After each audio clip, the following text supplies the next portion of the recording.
Most of the world has suspended theater performances in light of COVID, but one theater company is up and running better than ever. MTN's Megan Mannering reports on the show that's surviving the pandemic and the Montanan who's playing a role in that accomplishment. Lights, camera, COVID. The world of entertainment has taken a nosedive in recent months.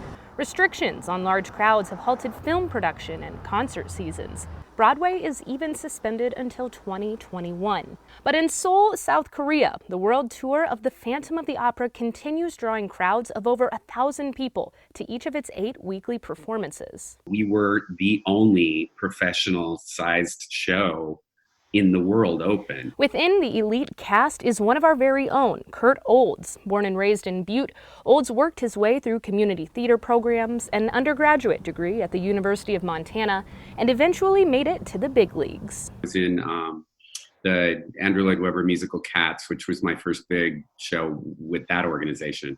And I did the Hamburg, Germany company, so I lived in Germany for a few years and then went back to New York and was lucky enough to make a Broadway debut there. And now he's a key player in Phantom of the Opera. I play Monsieur André. He says keeping the show up and running throughout the pandemic wasn't and isn't impossible. They just have to be diligent and follow protocol. There's a way to do it. And Backstage runs like a hospital. I mean, we are just under so many guidelines.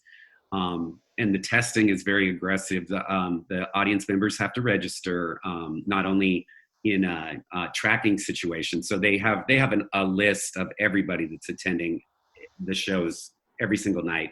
Everybody's sanitized. Everybody wears their mask in the auditorium. Phantom of the Opera may be making history as the only show to truly survive the pandemic, but that's not to say they haven't had any setbacks. In late March, 2 cast members tested positive for COVID-19, prompting the entire company to hit pause. But we were immediately tested when that news came up, and nobody in the cast came back positive at all. We did do a mandatory 2-week quarantine at that point too. Despite the risks of the show and the responsibility to keep everyone safe, Olds says it's all worth it. It could be tomorrow that everything changes again. So we just kind of count our blessings and you perform like it might be the last time tonight. In Missoula, Megan Mannering, MTN News.